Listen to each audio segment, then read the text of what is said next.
Hello students. Non chordates में जो अगला फाइलम हम डिस्कस करेंगे वो है फाइलम सिलेंट्रेटा। फाइलम सिलेंट्रेटा के सभी मेंबर्स करीब करीब एक्वेटिक होते हैं। हालांकि ज़्यादातर मरीन हैं इनमें, यानी समुद्र में पाए जाते हैं, लेकिन कुछ फ्रेश वाटर भी होते हैं। सॉलिटरी या कॉलोनियल जीव हैं ये, यानी या तो एकल रूप से जीवन व्यतीत करते हैं या फिर निवही होते हैं, यानी कॉलोनीज़ में पाए जाते हैं। कुछ इनमें से सीडेंट्री यानी एक स्थान पर बद्ध हो सकते हैं या फिर फ्री स्विमिंग मुक्त जीवी भी इनमें पाए जाते हैं। सिमेट्री इनकी रेडियल या बायरेडियल होती है। रेडियल सिमेट्री शो करते हैं तो इनमें एक ओरल अबोरल जो सतह हैं वो देखने को मिलती हैं।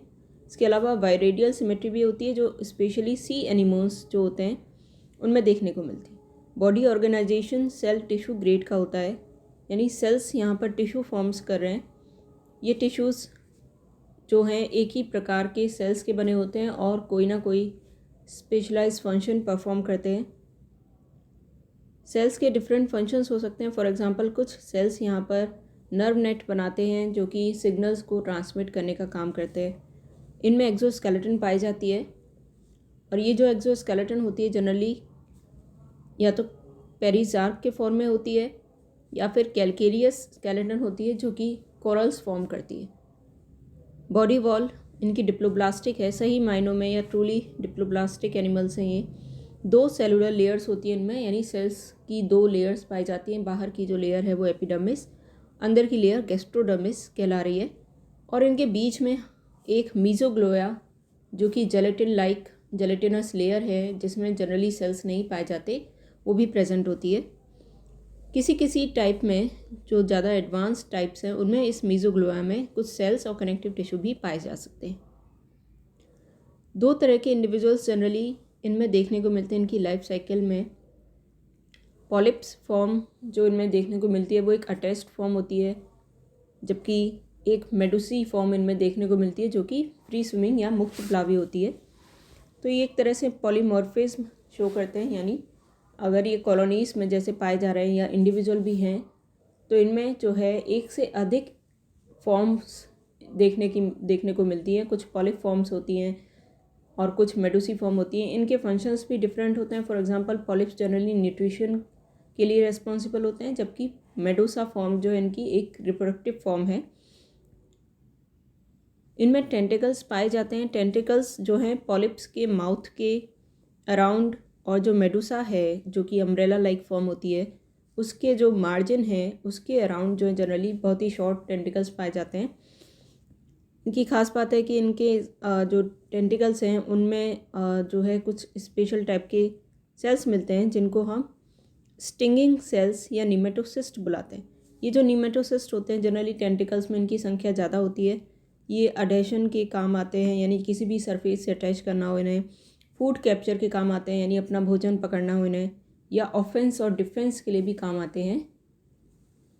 इन्हें हम नीमेटोसिस्ट बुलाते हैं। इनकी कैरेक्टरिस्टिक है ये स्टिंगिंग सेल्स होते हैं नीमेटोसिस्ट। इनमें सीलोम, रेस्पिरेटरी, सर्कुलेटरी और एक्सक्रीटरी सिस्टम्स जनरली एब्सेंट हैं। एक सिंगल कैविटी इनमें मिलती है जो कि गैस्ट्रोडर्मिस से लाइंड है, उसे हम गैस्ट्रोवेस्कुलर कैविटी या सीलेंट्रॉन बुला देते हैं। ये जो सीलेंट्रॉन या गैस्ट्रोवेस्कुलर कैविटी इसकी एक ही ओपनिंग होती है, उसे माउथ बुलाते हैं। यही माउथ जो है एनस की तरह फंक्शन करता है, इसी के द्वारा वेस्ट मैटर भी बाहर निकाला जाता है। इनमें मस्कुलर सिस्टम देखने को मिलता है जो कि लॉन्गिट्यूडनल या सर्कुलर फाइबर्स का बना होता है। इसके लिए मसल सेल्स इनके एपिथेलियम में पाए जाते हैं, जिसे एपिथेलियो मसल सेल्स बुलाते हैं। साथ में जो एंडोथेलियो मसल सेल्स हैं वो गैस्ट्रोडर्मिस में पाए जाते हैं। डाइजेशन इनमें इंट्रा सेलुलर होने के साथ साथ एक्स्ट्रा सेलुलर भी होता है, यानी सेल्स के अंदर तो डाइजेशन होता ही है लेकिन गैस्ट्रोवेस्कुलर कैविटी में भी थोड़ा बहुत डाइजेशन देखने को मिलता है। इनमें प्रिमिटिव नर्वस सिस्टम मिलता है जिसमें एक नर्व नेट टाइप का फॉर्म होता है, जिसमें सेल्स जो हैं वो बाईपोलर से लेके आपके मल्टीपोलर तक हो सकते हैं और आपस में जो है कनेक्शंस फॉर्म करके सिग्नल्स ट्रांसमिट करते हैं। एक नेट लाइक जाल लाइक संरचना फॉर्म करते हैं जिसे नर्व नेट बुलाया जाता है। सेंसरी ऑर्गन्स में इनमें हो सकता है ओसिलाई या स्टेटोसिस्ट मिले। स्टेटोसिस्ट जो कि बैलेंसिंग के काम आते हैं। ओसिलाई आई स्पॉट्स होते हैं जो कि लाइट या डार्क में डिटेक्शन डिफ्रेंशिएशन कर पाते हैं। ये सेक्सुअल रिप्रोडक्शन इनमें बडिंग या फिजन के द्वारा होता है, जबकि सेक्सुअल रिप्रोडक्शन लैंगिक जनन इनमें ओवा और स्पर्म्स के द्वारा होता है। तो ये जनरली मोनोशियस या डाइशियस दोनों प्रकार के हो सकते हैं। हो सकता है ओवा स्पर्म एक ही इंडिविजुअल में फॉर्म हो या फिर अलग अलग इंडिविजुअल्स में भी फॉर्म हो सकते हैं। इनमें डेवलपमेंट में विकास के दौरान एक फ्री स्विमिंग सीलिएटेड लार्वा अवस्था देखने को मिलती है, जिसमें सीलिया पाए जाते हैं। इसे प्लेनुला लार्वा बुलाया जाता है। इसके अलावा लाइफ हिस्ट्री में जनरली ऑल्टरनेशन देखने को मिलता है, यानी एक बार तो ये अगर अपनी पॉलीपॉइड स्टेज में है, यानी जिसमें ये पॉलिप अवस्था डोमिनेंट है उसमें है, तो वो एसेक्सुअल प्रकार से रिप्रोडक्शन करते रहते हैं, बडिंग के द्वारा अलैंगिक प्रकार से रिप्रोडक्शन करते हैं। फिर उसी स्टेज के बाद जो अगली स्टेज होती है वो उनकी मेडुसॉइड स्टेज होती है, जिसमें वो लैंगिक जनन शो करते हैं, जिसमें मेडुसा जो है उसमें ओवा स्पर्म्स फॉर्म होते हैं। उनके फ्यूज़न के द्वारा फिर आगे जो है डेवलपमेंट प्रोसीड करता है। तो एक ट्रू ऑल्टरनेशन ऑफ जनरेशन जो प्लांट्स में देखने को मिलता है हैप्लॉइड और डिप्लॉइड के बीच में, वो यहाँ एब्सेंट है, लेकिन ऑल्टरनेशन हो रहा है किसके बीच में? एसेक्सुअल और सेक्सुअल अवस्थाओं के बीच में, अलैंगिक अवस्था और लैंगिक अवस्था के मध्य में इनमें जनरली ऑल्टरनेशन देखने को मिलता है। फाइलम सीलेंट्रेटा में करीब 11,000 नॉन स्पीशीज़ आती हैं, हाफ ऑफ विच अभी तक एक्सटिंक्ट हो चुकी हैं। इनको जनरली 3 क्लासेस में ग्रुप किया गया है। पहली क्लास है इनमें हाइड्रोजोआ की। हाइड्रा से मतलब यहाँ वाटर से और जोन से मतलब है एनिमल से। तो हाइड्रोजोआ में जो मेंबर्स आते हैं वो फ्रेश वाटर, मेरीन दोनों प्रकार के हो सकते हैं, सॉलिटरी या कॉलोनियल हो सकते हैं। जनरली ये हाइड्रोजोआ जो है इसमें पॉलिप फॉर्म जो है वो डोमिनेंट होती है। तो ये जो क्लासिफिकेशन है हाइड्रोजोआ, स्काइफोजोआ, एंथोजोआ में, वो डोमिनेंट लाइफ फॉर्म के आधार पर किया गया है कि इनमें पॉलिप अवस्था डोमिनेंट है या मेडुसा अवस्था। तो हाइड्रोजोआ में पॉलिप अवस्था जनरली डोमिनेंट होती है, नहीं तो फिर दोनों ही पॉलिप्स और मेडुसा अवस्था दोनों ही भी देखने को मिल सकती हैं। जो इनके मेडुसा होते हैं उनमें जो वेलम है वो ट्रू वेलम होता है। इनको क्रेस्पीडोट बुलाया जाता है। मीजोग्लोइड में नॉन सेलुलर पाई जाती है। गोनाइड्स एपिडर्मल होते हैं, एपिडर्मिस से ओरिजिन हुए। इनके कुछ ऑर्डर्स हैं, जैसे ऑर्डर है हाइड्रोइडा, जिसमें पॉलीपॉइड स्टेज डोमिनेंट है। मेडुसा स्टेज या तो नहीं पाई जा रही या बहुत ही कम समय के लिए लाइफ साइकिल में देखने को मिलती। इसमें सब ऑर्डर आता है एक एंथोमेडुसी, जिसमें जो मेडुसा है उसमें गोनेट्स पाए जाते हैं मेनुब्रियम पर। और इसके कुछ उदाहरण हैं हाइड्रा, सेरेटेला, ट्यूबुलेरिया, बोगेनविलिया और हाइड्रेक्टेनिया। तो इनमें जो पॉलिप्स या ब्लास्टोस्टाइल देखने को मिलते हैं, पॉलिप्स यानी जो न्यूट्रिशन के लिए रिस्पॉन्सिबल हैं, और ब्लास्टोस्टाइल्स जो कि बडिंग के दौरान मेडुसा फॉर्म करते हैं, वो एथीकेट प्रकार के होते हैं। यानी इनमें जो पेरिजार्क कवरिंग है बाहर की, वो इनके ऊपर एक कवरिंग नहीं बनाती, जिसे हम हाइड्रोथीकी या गोनोथीकी बुलाते हैं, वो यहाँ एब्सेंट होती है। तो इनके पॉलिप्स और ब्लास्टोस्टाइल्स एथीकेट कहलाते हैं। इनके उदाहरण है हाइड्रा। हाइड्रा एक कॉमन एग्जाम्पल है इसका। अगला जो सब ऑर्डर इसमें आता है ऑर्डर हाइड्रोइडा में, वो है लेप्टोमेडुसी का, जिसमें पॉलिप्स और ब्लास्टोस्टाइल्स पर जो पेरिजार्क है वो एक कवरिंग बनाता है, जिन्हें हाइड्रोथीकी और गोनोथीकी बुलाया जाता है। इसके उदाहरण हैं ओबेलिया, कैम्पेनुलेरिया और प्लूमुलेरिया। ये इसके उदाहरण हैं। जो ओबेलिया इसका वेल नोन एग्जाम्पल है, जिसमें मेडुसा अवस्था देखने को मिलती है। उसमें गोनाइड्स जो है रेडियल कैनाल्स पर व्यवस्थित होते हैं। स्टेटोसिस्ट भी देखने को मिलते हैं मेडुसा में बैलेंसिंग के लिए। इसके बाद जो एक और ऑर्डर आता है इसमें, वो है ट्रैकिलीना। अगला जो ऑर्डर आता है वो है हाइड्रोकोरेलिना। ये एक इम्पॉर्टेंट ऑर्डर है, क्योंकि इस ऑर्डर के जो मेंबर्स होते हैं वो कोरल फॉर्मेशन में कंट्रीब्यूट करते हैं। तो हाइड्रोकोरेलिना जो ऑर्डर है क्लास हाइड्रोजोआ का, उसमें फिक्स्ड या कॉलोनियल पॉलीपॉइड देखने को मिलते हैं, यानी ये अपनी जगह पर फिक्स रहते हैं और कॉलोनी फॉर्म करते हैं। इसमें जो सीनोजार्क होता है, जो लिविंग मैटर है पेरिजार्क के अंदर, पेरिजार्क ने जिसको कवर किया हुआ है, वो जो सीनोजार्क है वो एक मैसिव एक्सोस्केलेटन सिक्रीट करता है कैल्शियम कार्बोनेट की। इसलिए ये कंट्रीब्यूटर्स माने जाते हैं कोरल फॉर्मेशन में। इनके पॉलिप्स जो हैं डाइमॉर्फिक हो सकते हैं, यानी 2 प्रकार के पॉलिप्स मिलते हैं। एक तो होते हैं गैस्ट्रोजूइड्स, जो कि शॉर्ट होते हैं और न्यूट्रिशन पोषण से संबंधित होते हैं। दूसरे प्रकार के होते हैं डेक्टाइलोजूइड्स। डेक्टाइलोजूइड्स ऑफेंस या डिफेंस का फंक्शन करते हैं, क्योंकि उनमें निमेटोसिस्ट न्यूमरस होते हैं। इसमें एक सब ऑर्डर है मिलीपोरिना, जिसका एग्जाम्पल है मिलीपोरा। इसके अलावा एक और सब ऑर्डर है इसमें स्टाइलेस्टेरिना, जिसका एग्जांपल है स्टाइलेस्टर। ये कॉरल्स में जनरली पाए जाते हैं। अगला जो ऑर्डर है वो है साइफोनोफोरा, इसी क्लास हाइड्रोजोआ का। साइफोनोफोरा जो होते हैं वो भी कॉलोनियल हैं, लेकिन इनमें एक एक्सट्रीम पॉलीमॉर्फिज्म देखने को मिलता है जूइट्स का, यानी बहुत तरीके के इंडिविजुअल्स इनमें देखने को मिलते हैं अलग अलग फंक्शंस के लिए।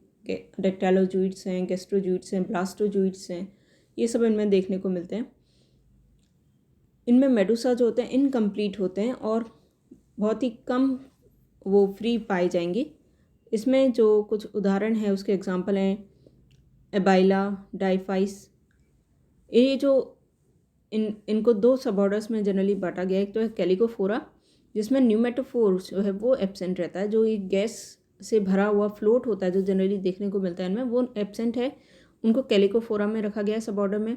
जो सब ऑर्डर फाइसोफोरिडा है उसमें फाइसेलिया, हेलिस्टेमा और स्टीफेलिया आते हैं। जनरली इनके जो कॉलोनी है उसमें जो अपर एंड है उस पर एक फ्लोट देखने को मिलता है, इसे न्यूमेटोफोर बुलाया जाता है, जो कि जनरली गैस से भरा हुआ रहता है।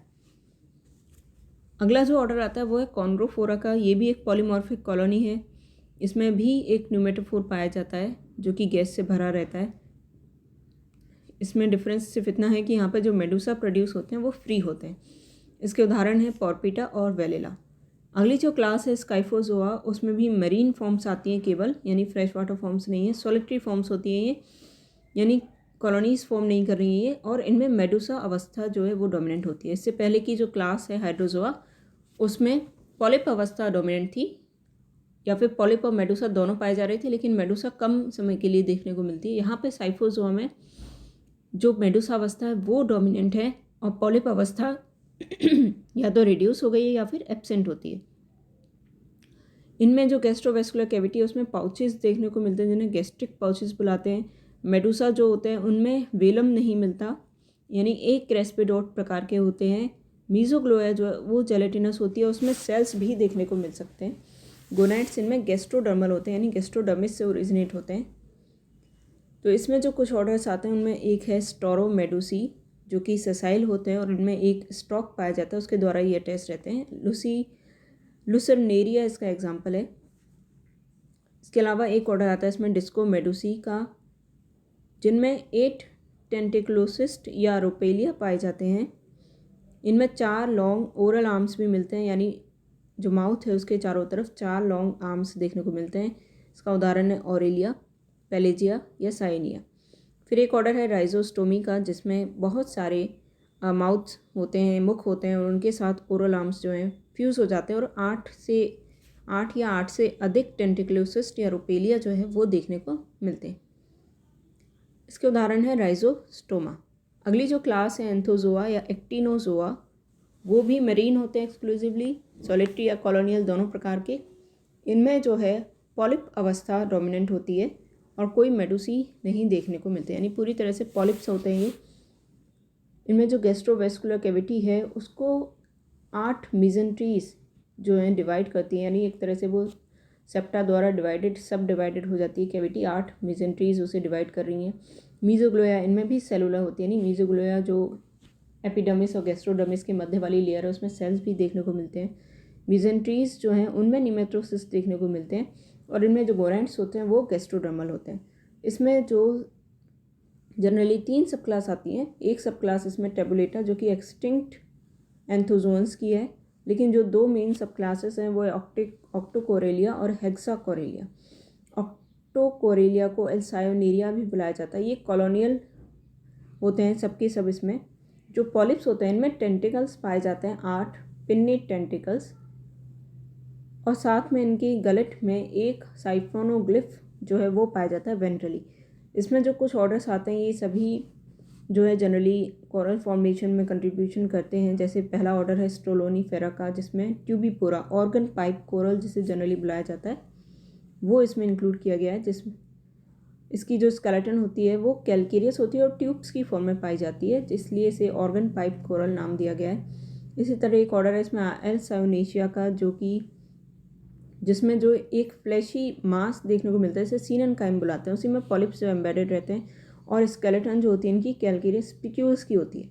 इन्हें सॉफ्ट कोरल्स बुलाया जाता है। एल्सायोनियम इसका एग्जाम्पल है। इसी तरह एक ऑर्डर है इसमें सिनोथिकेलिया, जिसमें हेलियोपोरा या ब्लू कोरल को इंक्लूड किया गया है, जो कि दिखने में ब्लू ग्रीन कलर का होता है आयरन सॉल्ट्स की प्रेजेंस की वजह से। अगला ऑर्डर है गॉर्गोनेशिया का। गॉर्गोनेशिया में जो स्केलेटन होती है उसमें एक हॉर्नली सब्सटेंस पाया जाता है जिसे गॉर्गोनिन बुलाते हैं। ये जो गॉर्गोनिन है इसकी प्रेजेंस की वजह से इसे गॉर्गोनेशिया ऑर्डर नाम दिया गया है। प्लांट लाइक होता है, देखने में ब्रांचिंग होती है इसमें। इसका उदाहरण है गॉर्गोनिया और कोरेलियम, जिसे रेड कोरल बुलाते हैं। इसके अलावा एक और ऑर्डर है पेनाटुलेशिया का, जिसमें पेनाटुला को इंक्लूड किया गया, इसे सी पेन बुलाया जाता है। अगली जो सब क्लास है इसमें हेक्साकोरेलिया या ज़ोएंथेरिया में जो मेंबर्स हैं वो सॉलिटरी या कॉलोनियल होते हैं। टेंटिकल्स इनमें कई सारे होते हैं, लेकिन 8 टेंटिकल्स जनरली नहीं पाए जाते। जो पॉलिप्स में जनरली 8 टेंटिकल्स देखने को मिल रहे थे वो ऑक्टोकोरेलिया में देखने को मिल रहे थे। यहाँ हेक्साकोरेलिया में टेंटिकल्स की संख्या न्यूमरस हो सकती है। गलेट में 2 साइफोनोग्लिप्स जो हैं जनरली पाए जाते हैं। इसमें जो ऑर्डर्स आते हैं उसमें एक है ज़ोएंथिडिया, जिसमें ज़ोएंथस और एपिज़ोएंथस, जिनमें स्केलेटन नहीं पाई जाती। एक ऑर्डर है एक्टिनिएरिया का, जो सॉलिटरी होते हैं, स्केलेटन एब्सेंट होती है। इनमें सी एनिमोन्स को इंक्लूड किया गया है। मेट्रीडियम, एडेम्सिया, एक्टिनिया, ये सभी सी एनिमोन्स कहलाते हैं जनरली, जिनमें बाइरेडियल सिमेट्री देखने को मिलती है। इसके अलावा एक ऑर्डर है मेड्रीपोरेरिया का।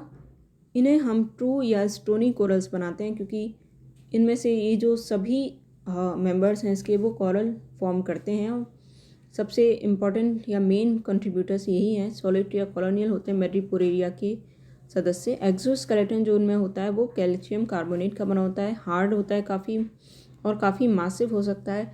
पॉलिप्स इनमें बहुत ही छोटे छोटे कैविटीज़ में, कप लाइक कैविटीज़ में देखने को मिलते हैं, उसी में वो रहते हैं। इनमें साइफोनोग्लिप्स नहीं पाए जाते। इन्हें ट्रू और स्टोनी कोरल्स बुलाया जाता है, जैसे मैंने आपको बताया। और इसके कुछ एग्जांपल्स हैं फंजिया, मशरूम कोरल जिसे बुलाते हैं, एस्ट्रिया, स्टार कोरल। इसके अलावा एक्रोपोरा या मेड्रीपोरा, जिसे स्टैगहॉर्न कोरल बुलाते हैं, मियनरिना या मियनरा, जिसे ब्रेन कोरल बुलाया जाता है। इनमें से केवल एस्ट्रिया या जो स्टार कोरल है वो कोरल फॉर्मेशन नहीं करता। बाकी सभी स्पेशली मेड्रीपोरा, ये सभी कोरल्स में कॉमनली पाए जाते हैं। इसके बाद हम देखते हैं अगला फाइलम टीनोफोरा का। टीनोफोरा एक स्मॉल फाइलम है मरीन एनिमल्स का। एक्सक्लूसिवली मरीन यानी समुद्री जीव ही इसमें पाए जाते हैं, जिन्हें कॉमनली सी वॉलनट्स या कॉम जेलीज कहकर बुलाया जाता है। इसका नाम टीनोफोरा इसलिए पड़ा है, 2 शब्दों का कॉम्बिनेशन है ये, ग्रीक शब्दों का। एक शब्द है इसमें टीनोस, जिसका मतलब होता है कॉम से या कंघी से, और फोरोस का मतलब है यहाँ बियरिंग से, क्योंकि इनमें 8 प्लेट्स देखने को मिलती हैं जो कि कॉम्ब के समान होती है, कंघी के समान होती हैं। ये 8 प्लेट्स इनमें पाई जाती हैं और ये लोकोमोशन के काम आती हैं, इसलिए इस फाइलम का नाम पड़ा है Ctenophora, com plate bearing animals. Ctenophores को जनरली सब फाइलम सिलेंड्रेटा या उसी में रखा जाता था, सब फाइलम निडेरिया में रखा जाता था, फाइलम सिलेंड्रेटा में ही, लेकिन अब इन्हें एक सेपरेट फाइलम के तौर पर कंसिडर किया जाता है। टीनोफोर्स को सबसे पहले एस्कॉल्स ने रिकॉग्नाइज़ किया एक अलग ग्रुप में, और इनको एक फाइलम में जो है हेस्चेक ने प्लेस किया।